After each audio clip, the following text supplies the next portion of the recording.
Dalam jagat pegunungan Nusantara, Gunung Semeru itu bukan sekedar titik tertinggi di Pulau Jawa,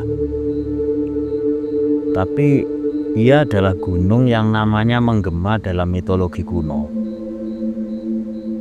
hadir dalam perjalanan sejarah kerajaan-kerajaan Jawa, dan berdiri sebagai raksasa geologis yang terus aktif memutahkan kehidupan sekaligus ancaman. Artinya Semeru itu kan terus mengeluarkan abu vulkanik ini setiap 20 sampai 30 menit dia selalu mengeluarkan abu vulkanik. Dan memang Semeru ini indah. Semeru ini indah.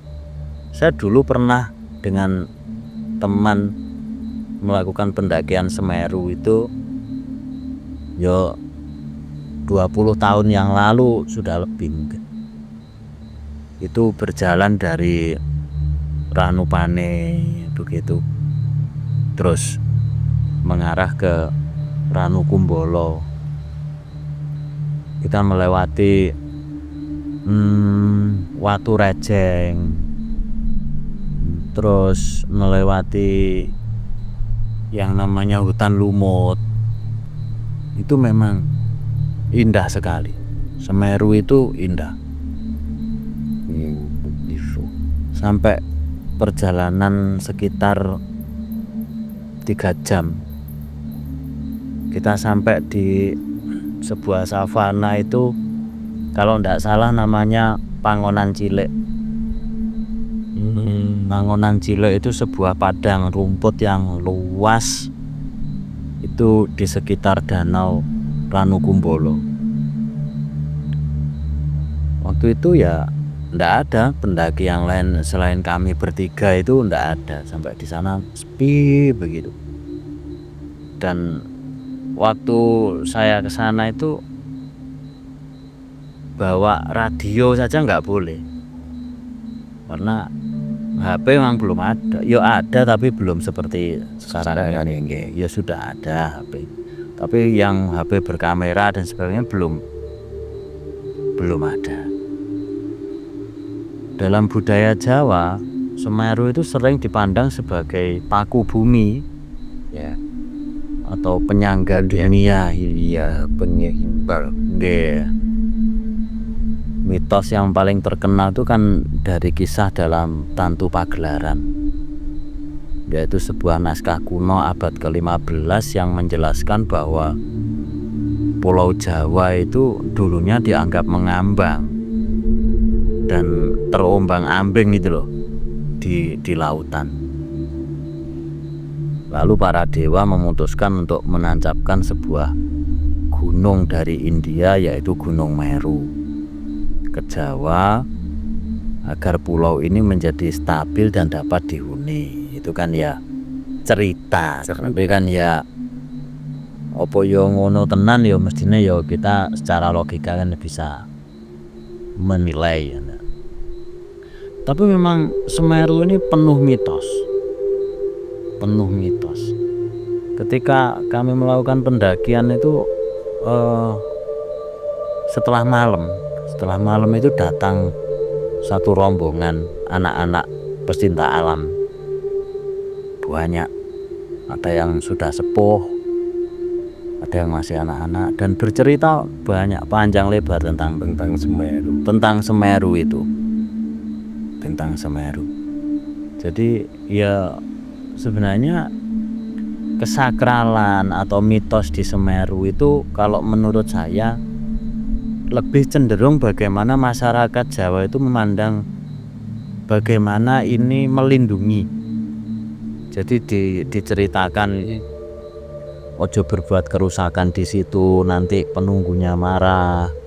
Ojo ngono, kok nanti kamu nggak sampai. Itu kan supaya melindungi ya, menjaga sikap manusia di alam sebagai bentuk penghormatan kita kepada alam. nama Semeru sendiri itu muncul dalam prasasti dan literatur kuno sejak abad ke-9 hingga 10 Masehi, terutama pada masa kerajaan Mataram kuno di Jawa Timur. Dan beberapa catatan menyebutkan keberadaan gunung besar yang menjadi penanda wilayah, kekuasaan serta pusat ritual tertentu. Ya memang kabarnya memang ya dulu di Arcopodo itu memang digunakan untuk ritual tertentu. Ya saya tidak tahu jenis ritualnya apa, terus yang melakukan siapa ya tidak tahu. Cuman cerita tutur dari masyarakat sekitar itu seperti itu. Karena kan Gunung Semeru itu masih tersambung dengan Gunung Bromo. Oh, ada Nggih. Kalau kita mau ke Semeru itu yang lewati Bromo dulu kalau dari arah Malang. Bromo, pertigaan Jemplang, kita nganan ke arah Ranupane. Ada yang menarik dulu ketika saya sampai di Ranupane itu ada seekor merak itu tubuhnya sudah tercapik-capik, dibawa oleh seorang polisi hutan. Terus akhirnya kami tanya, kenapa Pak? Kalau lihat bekasnya ini dimakan harimau ini. Jadi itu ya saya nyesalnya itu kok nggak minta bulunya. Wayahe mbiyen kan yo kula niku wulune kula peke. Ya nggak kepikir begitu. Aduh aku nek nggih kenang-kenangan. Ya yang ada akhirnya ya takut macan. Ya, iki engko sanu gak. Nah, yang beli ya. Memang masih nggih. Di sana itu hewan-hewan yang istilahnya penunggu hutan yang buas-buas itu memang masih ada. Nah mungkin di tahun itu ada karena memang seperti burung itu. Saya sendiri itu tahu habitatnya anis merah apa jenis punglor itu ya di situ. Punglor itu di situ. Wow, punglor itu seperti ini. Terus kacer itu yo ada ternyata di situ.